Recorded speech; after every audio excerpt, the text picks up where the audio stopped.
distinguished from illusion for the welfare of all. Such truth uproots the threefold miseries. This beautiful Bhagavatam, compiled by the great sage Vyasadeva in his maturity, is sufficient in itself for God realization. What is the need of any other scripture? As soon as one attentively and submissively hears the message of Bhagavatam, by this culture of knowledge, the Supreme Lord is established within his heart. Nigama kalpatarur galitam phalam Sukhamukad amrita dravya samyutam Bibata Bhagavatam rasam alayam Muhur aho rasika bhuvi bhavukaha. O expert and thoughtful men, relish Srimad Bhagavatam, the mature fruit of the desire tree of Vedic literatures. It emanated from the lips of Sri Sukadeva Goswami. Therefore, this fruit has become even more tasteful, although its nectarian juice was already relishable for all, including liberated souls. Srimad Bhagavatam, Canto 1, Chapter 9, verse 27, but we might go over 26 purport some more.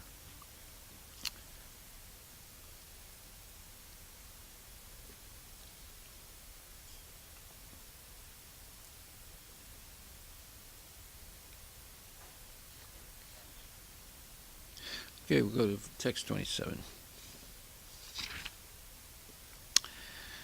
So now it's continuing explaining what Bhisma Pitamaha explained. He then explained the divisions, acts of charity, the pragmatic activities of a king, and activities for salvation. Then he described the duties of women and devotees, both briefly and extensively, purported by His Divine Grace, A.C. Bhaktivedanta Swami Prabhupada. To give charity is one of the householder's main functions, and he should be prepared to give in charity at least 50% of his hard-earned money. A brahmachari or student should perform sacrifices. A householder should give charity, and a person in the retired life or in the renounced order should practice penances and austerities. Those are the general functions of all the ashramas or orders of life on the path of self-realization. In the brahmachari life, the training is sufficiently imparted so that one may understand that the world is, as property, belongs to the Supreme Lord, the personality of Godhead. No one, therefore, can claim to be the proprietor of anything in the world. Therefore, in the life of a householder, which is a sort of license for sex enjoyment, one must give in charity for the service of the Lord. Everyone's energy is generated or borrowed from the reservoir of energy of the Lord. Therefore, the resultant actions of such energy must be given to the Lord in the shape of transcendently loving service for Him. As the rivers draw their water from the sea through the clouds and again go down to the sea, similarly, our energy is borrowed from the Supreme Source, the Lord's energy, and it must be returned to the Lord. That is the perfection of our energy. The Lord, therefore, in the Bhagavad Gita 9:27 says that whatever we do, whatever we undergo as penance, whatever we sacrifice, whatever we eat, or whatever we give in charity must be offered to Him, the Lord. That is the way for utilizing our borrowed energy. When our energy is utilized in that way, our energy is purified from the contamination of material inebrities, meaning intoxications, and thus we become fit for our original natural life of service to the Lord. Raja Dharma is a great science, unlike modern diplomacy for political supremacy. The kings were trained systematically to become munificent and not merely be tax collectors. They were trained, munificent means very generous.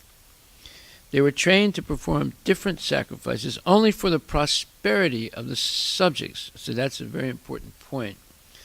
What does it mean to perform sacrifices for the prosperity of the subjects? That means that tremendous amount of charity is given to the common people.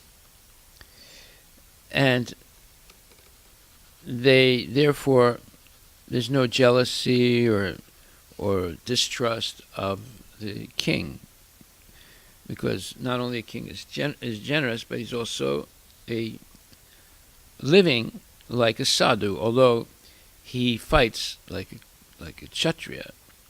He's not a coward, but his lifestyle and his generosity catches the admiration of the people.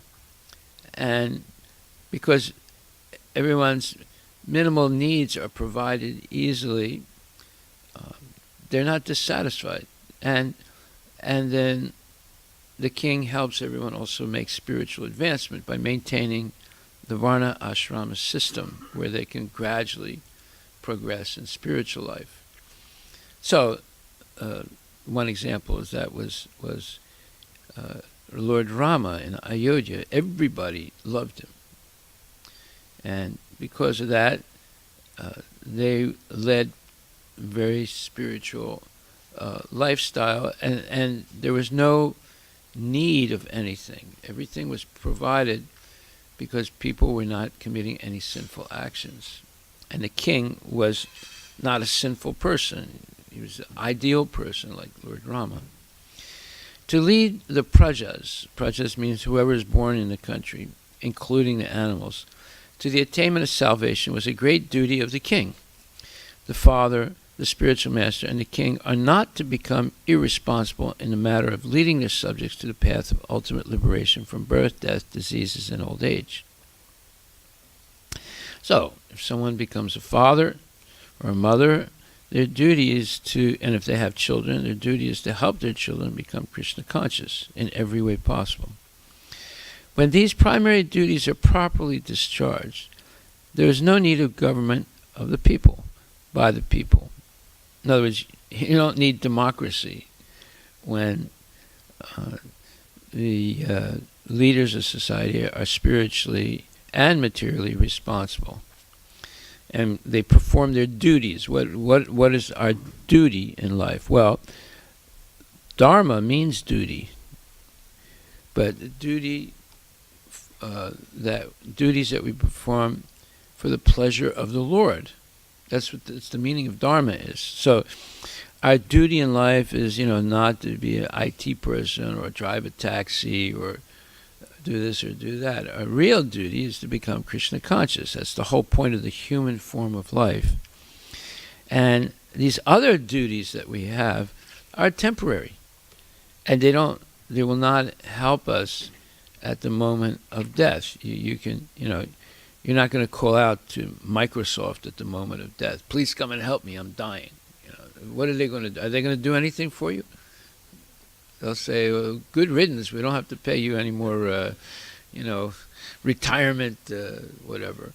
So you see, all those things are temporary, and they're not going to help us at the moment of death. What's going to help us at the moment of death is, as it says in Ishopanishad,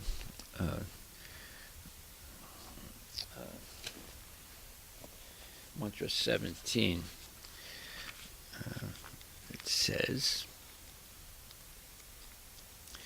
Vayur anilamamritam atedam basmantam sariram om kratosmara kritam smara kratosmara smritam sara. Therefore it says, let this temporary body be burnt to ashes, and let the air of life merge in the totality of the air. Now, O my Lord, please remember all the sacrifices, all my sacrifices, and because you are the ultimate beneficiary, please remember all that I have done for you. This is what we're supposed to say at the moment, near the moment of death. Right? So if you've done nothing for the Lord, then there's nothing that he can remember, right? That means we are in a very bad condition, because we're not going to see the Lord at the moment of death. We're going to see Yamaraj, right?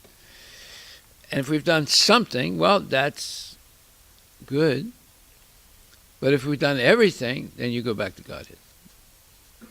So Prabhupada says the temporary material body is certainly a foreign dress. The Bhagavad Gita 2.20 clearly says that after the destruction of the material body, the living entity is not annihilated, nor does he lose his identity. That's the verse, Najayate mriyate va kadacha nayam bhutva bhavita vana bhuya ajo nitya sasvatamnyam purano nahanyate hanyamane sarire. For the soul is never birth nor death, nor does he come into being, nor will he come into being, nor did he come into being, because the soul is eternal. I mean, in the full sense, it was never born and it never dies. Only the body is born and dies. Therefore, nahanyate hanyamane sarire, there's no death for the soul. The Bhagavad Gita clearly says that after the destruction of the material body, the living entity is not annihilated, nor does he lose his identity. The identity of the living entity is never impersonal or formless. On the contrary, it is the material dress that is formless and that takes its shape according to the form of the indestructible person. No living entity is originally formless, as is wrongly thought by those with a poor fund of knowledge. That's the Mayavadis. This mantra verifies the fact that the living entity exists after the annihilation of the material body. Yeah. It's mantra 17, Ishopanishad. In the material world, material nature displays wonderful workmanship by creating varieties of bodies for the living beings according to their propensities for sense gratification. The living entity who wants to taste stool is given a material body that is quite suitable for eating stool, that of a hog. Similarly, one who wants to eat the flesh and blood of other animals may be given a tiger's body, equipped with suitable teeth and claws. But the human being is not meant for eating flesh, nor does he have any desire to eat stool. Even in the most aboriginal state, human teeth are so made that they can chew and cut fruit and vegetables, although there are 2 canine teeth, so that the primitive humans can eat flesh if they so desire. But in any case, the material bodies of all animals and men are foreign to the living entity. They change according to the living entity's desire for sense gratification. In the cycle of evolution, the living entity changes bodies one after another. When the world was full of water, the living entity took an aquatic form. When he passed to vegetable life, from vegetable life to worm life, from worm life to bird life, from bird life to animal life, and from animal life to the human form. The highest developed form is this human form when it is possessed of a full sense of spiritual knowledge. The highest development of one's spiritual sense is described in this mantra. One should give up the material body, which will be turned to ashes, and allow the air of life to merge into the eternal reservoir of air. The living being's activities are performed within the body through the movements of the different kinds of air, known in summary as prana vayu. The yogis generally study how to control the airs of the body. The soul is supposed to rise from one circle of air to another until it rises to the Brahma Rundra, the highest circle. From that point, the perfect yogi can transfer himself to any planet he likes. The process is to give up one material body and then enter into another.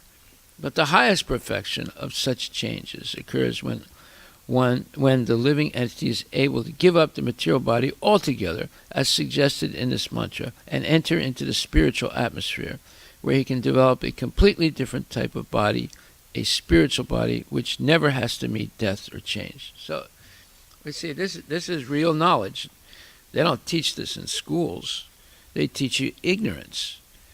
They convince you that you are the body and that you should work for sense gratification, and you should work like a donkey, try and make more and more money. And people get so frustrated they take to intoxication, and they go deeper into illusion until the moment of death, when they see Yamaraj. Then they start passing stool and urine in their pants, and they realize, my God, I wasted my whole life. I was misled by all these teachers and all these false gurus, and I thought that sense gratification was the goal of life, and making money means you get more sense gratification. Actually, it wasn't. It's yat karosi yadasnasi yat tapasi yat tapasya sikonteya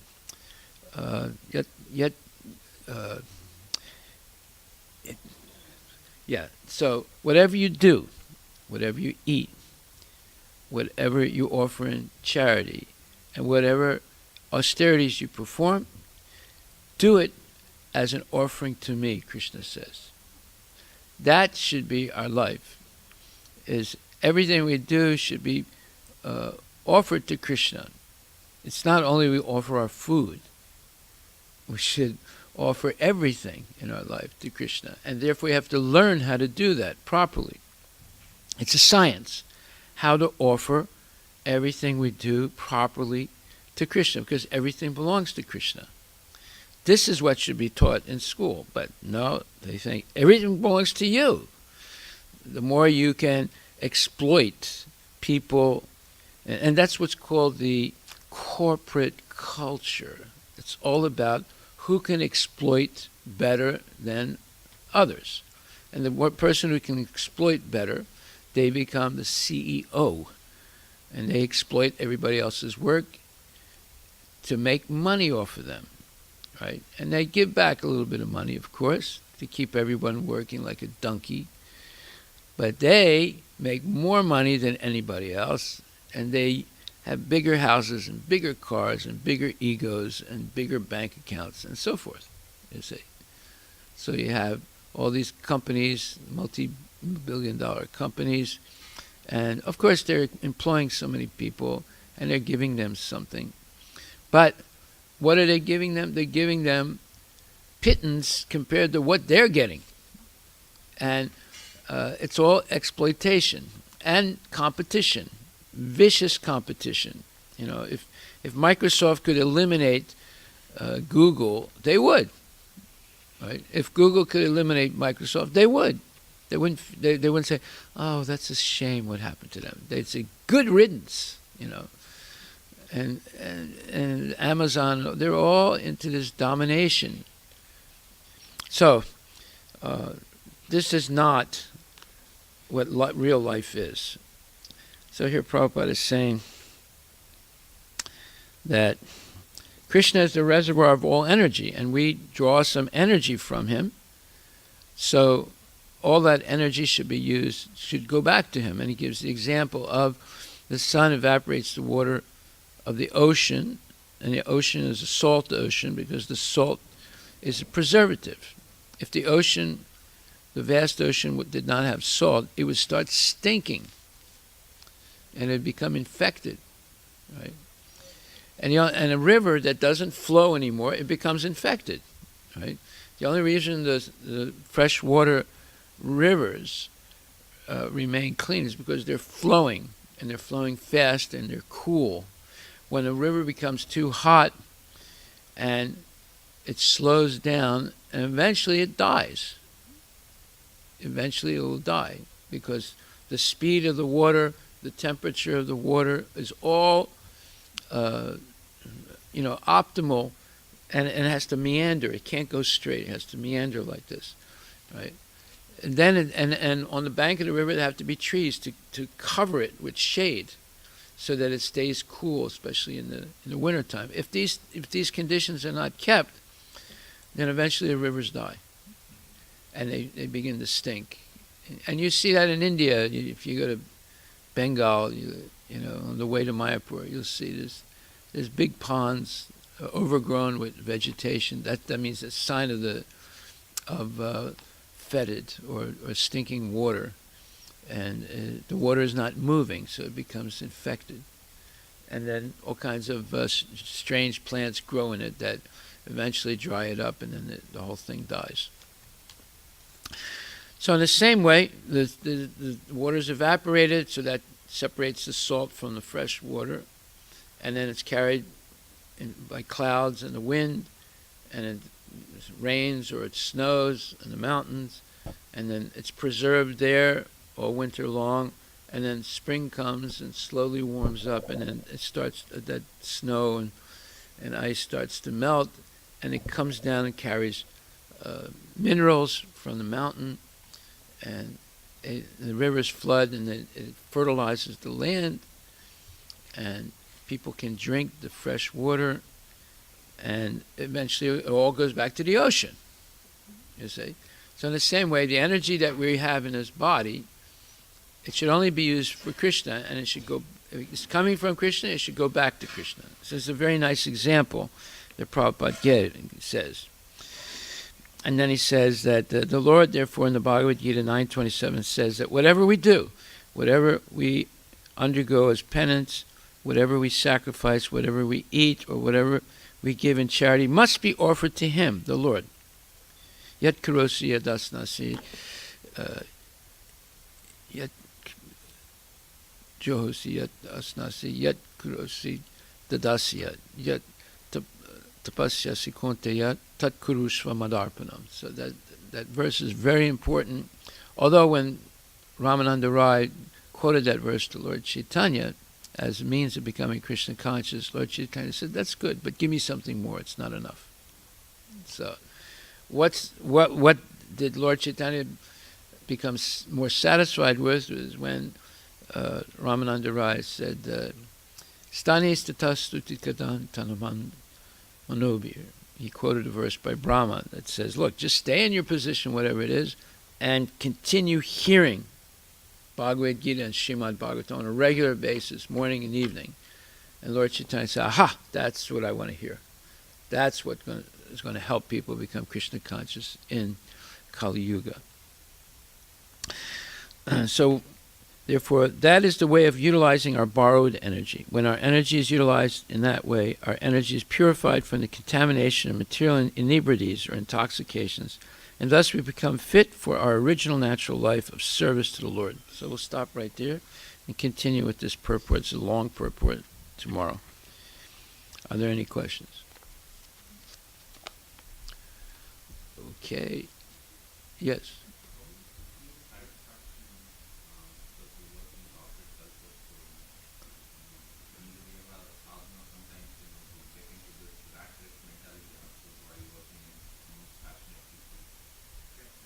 Yeah, that's very, let's say,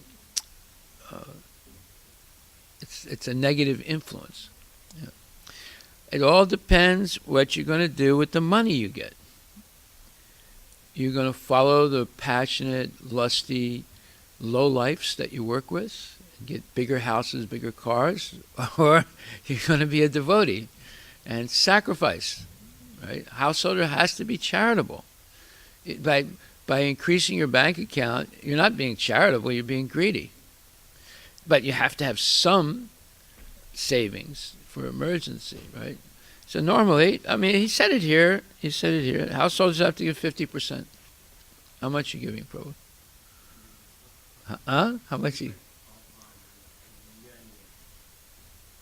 No, it's the same thing. 50% in India, 50% here. 50% in rupees or 50% in dollars. It's the same thing. What's it? Anyway, you see, it's not easy to do that. It's hard to do that, actually. But if you do it, you will not get zapped by all those passionate, low-life scumbags that you're working with, right? But if you don't do it, then eventually, it creeps in. It's creepy. It creeps in little by little, little. All of a sudden, you're like them. You didn't realize, but all of a sudden, you're like them. I mean, we can see what people are giving. I mean, we see who gives to the temple. There's so many initiated people who don't give a penny every year. They don't give a penny. Or if they give something, they're making hundreds of thousands of dollars. They give maybe, $1,000 or $2,000 a year to the temple. I mean, we know who it is because we see it. And we also see those who are really sacrificing, giving thousands and thousands of dollars every year. So, if you don't make a lot of money, you can't give a lot of money, but you can give a certain percentage of what you make, But someone is making, $180,000 a year and gives $1,000 a year to the temple. Obviously, they're nonsense, Well, not as nonsense as the people who give nothing, but it's still nonsense because you'll get affected by that.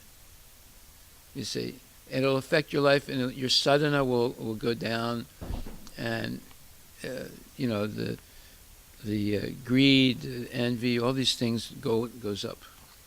Okay, so if you read Bhagavatam, okay, let's see what he said here. It says, to give charity is one of the householder's main functions, and he should be prepared to give in charity at least 50% of his hard-earned money. I didn't write that. That's not my statement. That's Prabhupada's statement, and Krishna's statement, Lord Chaitanya's statement, and Sanatana Goswami's statement, and Rupa Goswami's statement. Those are the people that made that statement. I didn't make it up. Now, let's say you say, well, that's impossible. I can't give 50%. Okay, well, how much are you going to give? You're going to give 1% or 10%? The Christians insist on 10%. It's called tithing. The Muslims, they also, something like that, yeah. So Christians, they're a little closer, but we should, we're supposed to give 50%. If you can't give 50%, and give 40%. If you can't give 40, give 30. If you can't give 30, give 20, 25. Can't give 25, well, your spiritual life will suffer, as much as you don't give, that much your spiritual life will suffer. That's it. Okay, Haribol.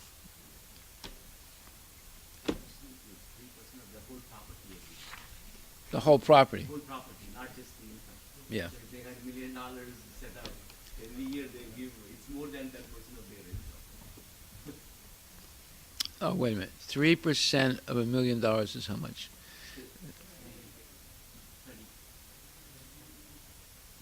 $30,000. $30,000. Yeah. So if you count your house, you have $1 million usually, especially in Sammamish. Yeah. Haribol. Huh? Yes. I was talking to someone yesterday at the food truck. This is an Indian guy who's been coming to the food truck since we started it. He works in Amazon, right? But he and his wife live in the university area. They have an apartment, right? And he's a nice guy, and he comes here also. Right? Last night he told me, Prabhu, my wife and I decided we're going to live in Sammamish and be close to the temple. Oh, I said, good. Yeah. I said, but it's a little expensive, isn't it? He said, yeah, you can only buy a new house now for $1.3 million. I said, really? I said, can you afford it? He said, we're going to do it. He's going to buy a $1.3 million house just so he can live close to the temple. Right? So obviously he's doing well. But, he's just an ordinary guy. You just talk to him, you wouldn't know. And but a very nice person. And he met us through the food truck. Yeah, well, no, he had already graduated. Yeah, and he got the job at Amazon. Yeah. Yeah. And he told me last night we're looking for a house, and he said you can only buy one for about $1.3 million. Do you want to buy a new house, of course? He could buy an old house, but he wants to buy a new house. And there you go. You know, that's what's happening today. That's what's happening in Amazon. People are making huge amount of money. They're working hard, you know. But not only Amazon. I was talking to someone yesterday. He told me that Satya what's his name? Nadella. He earns $200 million a year. $200 million a year. So. Did we ever invite him? No, I don't know. I never met him. Well, he's a busy guy, but you know his private life is very private. You know, he doesn't. He must be going to some temple, but I don't know. Yeah. No, there are many. There are some billionaires that come here. Like, you know, the Jain family. They're billionaires.